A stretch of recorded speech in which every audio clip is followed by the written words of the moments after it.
Hi, David. Terrific innings. Congratulations on the win as well. That six you hit of Haris Rauf, that hit the roof. Could you kind of describe the process behind it, and also like, was it one of the most memorable sixes of your career, perhaps? Um, yeah, it's just pure instinct. I knew I faced him before plenty of times, and I think the line and length and the pace that he bowls, it's just one of those shots that at a ground like this, it's a small boundary. So you know if you get anything on it, and it's in your arc, you can just go with it. That's how I've always intended to go out and about it. And yeah, he bowled it pretty much in my arc where I wanted to bowl, or where I wanted him to bowl. So yeah, memorable sixes. No, I've hit a lot. Alright. David, how are you feeling right now? You're off the field quite a bit, and even just now, you looked a little much pain. How are you feeling? How's your thumb? It's better actually. Yeah, getting there, getting there. No, I feel all right. Just cramping. You saw me go down to Melbourne. And yeah, as soon as I got upstairs, had an ice bath, and then I think it's once you have an ice bath, for some reason you start cramping. So yeah, I tried. I went out there, chased the ball to the fence, and then came back and just cramping in both adductors. Uh, David, in three consecutive World Cups now, 2015, 19, and here you've got a big 100. Often people talk about your Test batting and your T20 batting, but like, how much have you enjoyed your 50 over batting and the fact that you're able to get those big scores in a period of like say 8 years? Yeah, look, for me, I think what I've established early on in my career is that 50 overs is a long time, and having played Test cricket, you actually can take that out on there and change the gears quite easily.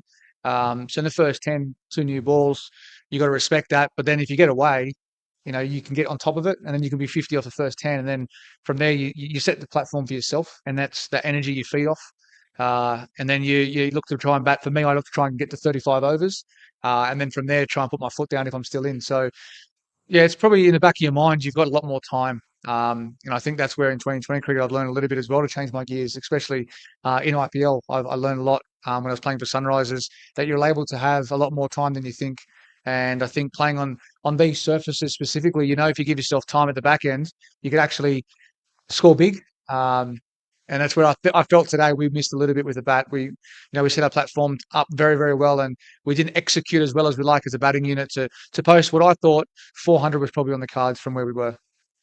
Dave, similar to Bharat's question, I guess, but four consecutive ODI hundreds against Pakistan, big triple century in a Test match. What is it sort of about this opposition that's brings out the best in you? I think sometimes you just match up well against certain teams, and they're going to bowl you good balls. Sometimes you're going to put away those good balls. But I think you just keep backing yourself. I don't really look at any stats, or I don't look at anything of which team I have success against or not.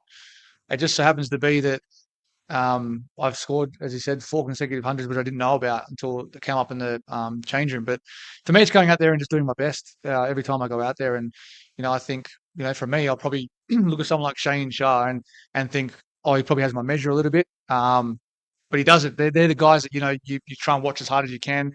Left arm swinging at about 140 k's. It can be a difficult task to try and take on. But yeah, look, I don't really have the answer to to give you, but just go out there and try my best against each opposition. Dave was just wondering if you could talk about the way that partnership worked between you and Mitch and the way you fed off each other centuries of successive balls, and he looked like he was enjoying his birthday. Yeah, definitely. I was probably the opposite, David Goliath. But he struck the ball so well, and he was very, very unlucky. Like to get out like that is very unlucky. And he's in such a great frame of mind at the moment, and we love when Mitch is in that zone. And today his tempo was very, very good. We spoke about in the middle period there that if the spinners bowled a good over us or so, just keep looking to try and hit straight. We didn't need to play, like for me, reverse sweep him. Didn't need to lap. Just keep hitting straight down the ground, and we'll get that boundary ball because we're ahead of the game, and that's what we try and set out to do. And I think today he executed very, very well, and he was stiff to not keep going on today. David, what was going through your mind when Paul got up and Sam Mir was sitting underneath that catch? Nothing, to be honest. It was more slow off the wicket, and from that perspective, it was more like, I wish I just went through with a shot. But they're the ones that sometimes, they're holding the wicket. You haven't been bowled a short ball yet, so yeah, I actually didn't even see him drop it. I was behind the big bison, so I was actually not happy I didn't get a single as well. So, but yeah, no, nothing. It's how it is when you're an opening batsman. If you're going to go after it, you're probably going to give some chances. And just Adam Zampa appeared to play through some duress. Well, it looks like he's been playing through duress throughout the entire tournament. But Can you, to the best of your knowledge, can you explain his situation heading to the game today? I think it's just a back spasm. I'm not 100%. Okay. Well, there you go. Fair enough. I had no clue. David, you mentioned that you left a few out there, made a big score, but left a few out there. How nerve-wracking was the run chase for the team? Look, I honestly thought 350 was probably par, given the fact that we know the history of this ground and a little bit of dew can come and it get a little bit easier to bat on. The guy said there was no dew out there, so that's a positive. But always in these totals, they're going to get partnerships. They're going to come out. They're going to, get some momentum going. But what happens is you see there that I know this well and truly chasing when the total up on the board and you feel that you still have to go hard, but on these venues and when you've had experience playing here, if you just back yourself, you'll get those boundaries. You don't have to beat the square men, by much, and it goes for a 4. So from our perspective, I think we just stayed in the contest very well. We executed well. We got wickets at the right time, and when Ithaca came in and started teeing off, you just sort of had that feeling that one was going to go to hand because it seemed like he was just keeping going as hard as he wanted to. And that's what you got to try and do. Okay, I can just get my boundary, try and milk the rest of the over. And that's what we felt that's all they needed was one boundary, one risk and over, and then can milk it.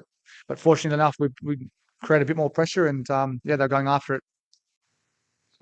Mr. Warner, today was a game, it was a contrasting game for leg spinners. Osama Mir had a relatively poor game, but Adams was very good under the lights. What do you think he did well that got him the wickets that Mir couldn't do at the start of the game? What do you think Adam Sabha did well, better than Osama Mir? I think you got two different kinds of bowlers, don't you? So one's shorter than the other. So he got a lot more skid. I think with Osama, he comes over top a little bit, gets a little bit more drift, and a bit more bounce. So they're two different types of bowlers. So I think with Zamps, he just bowled stump to stump. Unfortunately for Osama, he also had a left-hander in there for the most of the innings. So it's not easy as a leg spinner to keep trying to bowl to a left-hander. And I felt like he held his length pretty well, to be honest. And when you're none for 150 or 200, it's very challenging as a bowler. So I wouldn't discredit the way that he bowled. And Zamps just executed as well as he did so far in the tournament. Dave, Marcus Stoinis got a couple of crucial wickets tonight and also did some good things in the field. Can you just talk us through what you thought of his game tonight and how important is it for the sixth bowler, I guess, to be getting wickets for Australia? Yeah, look, it's good to see Stoin charge in like he did and bowl the ball. And, he knows India well. He knows these grounds very well. He knows what he has to do. And when you got someone up your sleeve that can do that, it helps a lot. And, he knew exactly what he was trying to do.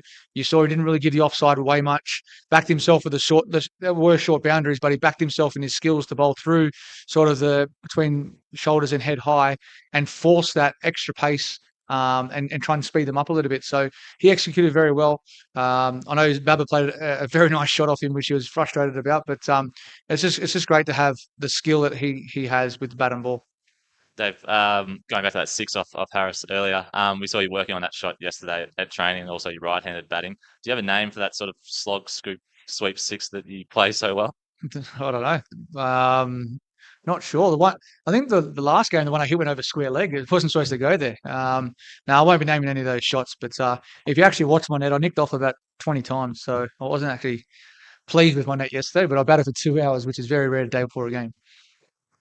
And David, you spoke about Mitch Marsh and the way he was batting, but when he got to his 100, you celebrated it almost more than you celebrated your own 100. What makes him so popular, and what was that like for you in that moment? Yeah, look, we love each other's success. Like you should be happy for your teammate. And I know he missed out on one in Africa, and he's been playing really, really well of late. So yeah, I'm so happy for him at the top of the order there, coming out and playing the way he is. But to execute that and get 100 is awesome, and that's what you do for your teammates.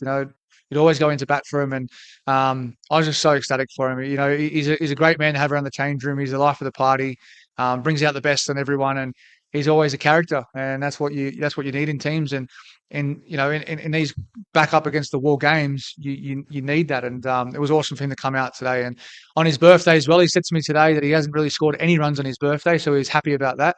But yeah, I think tonight's Indian tradition, cake in the face, I think. Thanks.